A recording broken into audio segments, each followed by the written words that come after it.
Board exam 2026 के लिए top 100 question की सीरीज में आज हम करने वाले हैं क्वेश्चन नंबर 33। काफी इंपॉर्टेंट क्वेश्चन है और 90% चांस है कि यह क्वेश्चन आपसे एग्जाम में पूछा जाएगा। आइए सबसे पहले क्वेश्चन को समझते हैं। क्वेश्चन क्या है?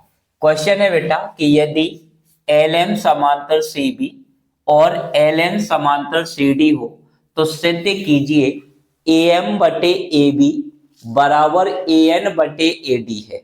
काफी इंपॉर्टेंट क्वेश्चन है और बिल्कुल आसान है यदि आपका थेल्स प्रमेय का कॉन्सेप्ट क्लियर है। उम्मीद करता हूं कि आपका थेल्स प्रमेय का जो कॉन्सेप्ट है वो क्लियर होगा।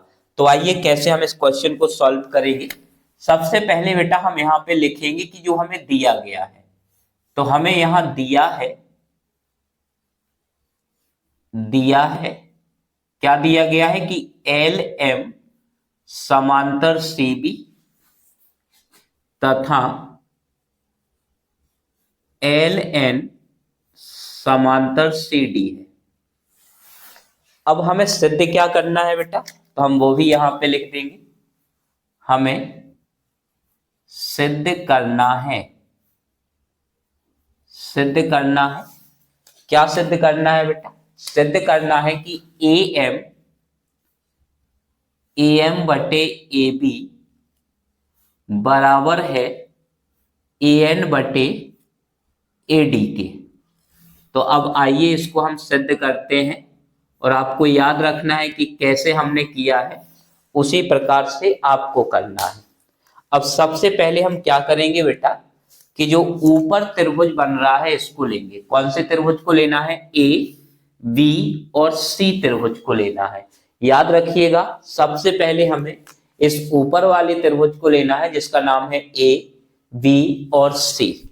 तो हम यहाँ पे त्रिभुज का नाम लिखेंगे, त्रिभुज ए वी सी में। अब आप ध्यान से देखोगे कि त्रिभुज ए बी सी में जो एम एन लाइन है वो समांतर है किसके बेटा?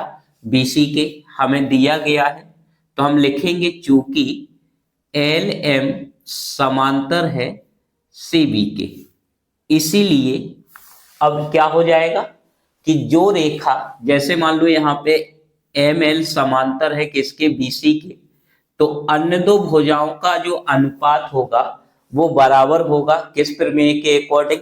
थेल्स प्रमेय के अनुसार। तो हम यहाँ पे लिख सकते हैं कि ए एल वटे एल सी बराबर हो जाएगा ए एम बटे किसके बेटा?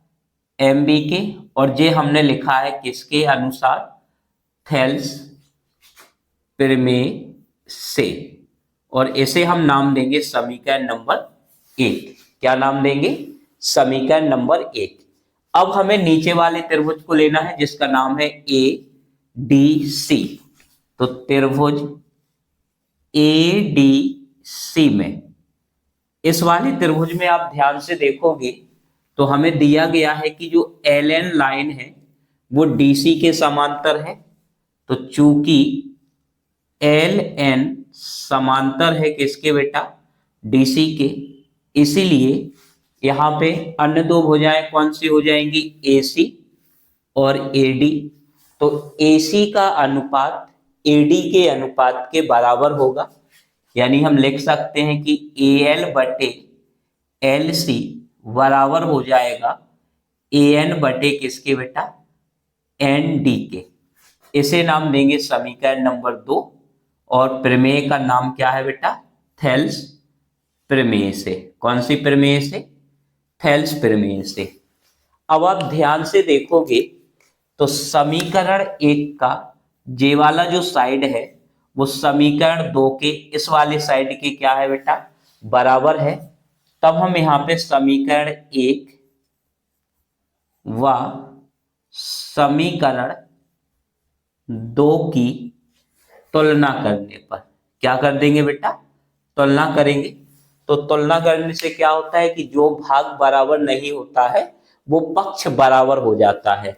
यानी कि हम लिख सकते हैं कि ए एम बटे एम बी बराबर हो जाएगा ए एन बटे एन डी के।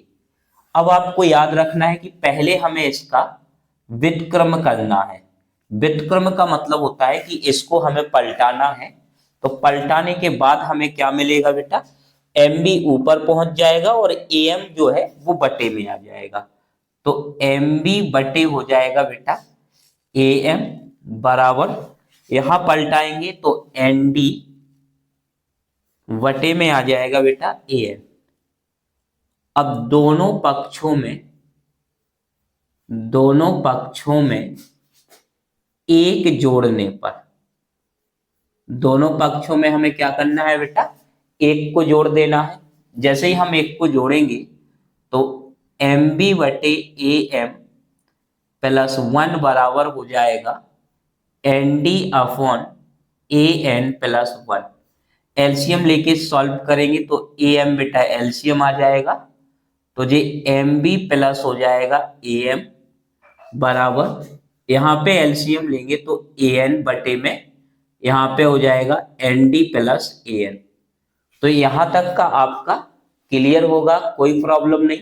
एक को हमने अपनी तरफ से जोड़ा है और मैथमेटिक्स के अकॉर्डिंग हम दोनों पक्षों में किसी भी नंबर को जोड़ सकते हैं, घटा सकते हैं, गुणा और भाग कुछ भी कर सकते हैं, लेकिन कंडीशन ये रहती है कि जो भी हम करेंगे वो दोनों पक्षों के साथ करना है। अब यहाँ पे आप डायग्राम में फोकस करोगे तो आप देखोगे कि एम बी का मतलब है, एम बी का मतलब है यहां से लेके और यहां तक, ये बेटा एम बी है। और यदि हम एम बी में ए एम को प्लस कर दे तो हमें क्या मिलेगा, ए बी, यानी इसकी जगह पे हम क्या लिख सकते हैं, ए बी बटे में रहेगा ए एम बराबर। अब यदि हम एन डी में ए एन को जोड़ दें, एन डी में अगर हम बेटा ए एन को जोड़ देंगे, एन डी का मतलब है यहां से लेके यहां तक, और एन डी में जैसे ही बेटा आप ए एन को जोड़ोगे तो आपको क्या मिलेगा, ए डी, तो इसकी जगह पे हो जाएगा ए डी बटे में क्या रहेगा, ए एन। इसका फिर से हम एक बार व्युत्क्रम कर देंगे, तो व्युत्क्रम करने से हमें मिलेगा ए एम बटे ए बी बराबर ए एन बटे ए डी। और बेटा यही हमें देखो क्या है, प्रूफ करना था, यही हमें क्या करना था, प्रूफ करना था। काफी इंपॉर्टेंट क्वेश्चन है, वीडियो आप लास्ट तक जरूर देखें जिससे आपका कॉन्सेप्ट क्लियर हो। और इतने इंपॉर्टेंट क्वेश्चन है कि आपको 100% जो 100 क्वेश्चन की सीरीज हम आपको अपलोड करके दे रहे हैं उससे आपको काफी हेल्प मिलेगी, बहुत सारे क्वेश्चन यहाँ से पूछे जाएंगे। तो वीडियो कैसी लगी कमेंट बॉक्स में जरूर बताएं, वीडियो को ज्यादा से ज्यादा अपने दोस्तों को शेयर करें। धन्यवाद, राधे राधे।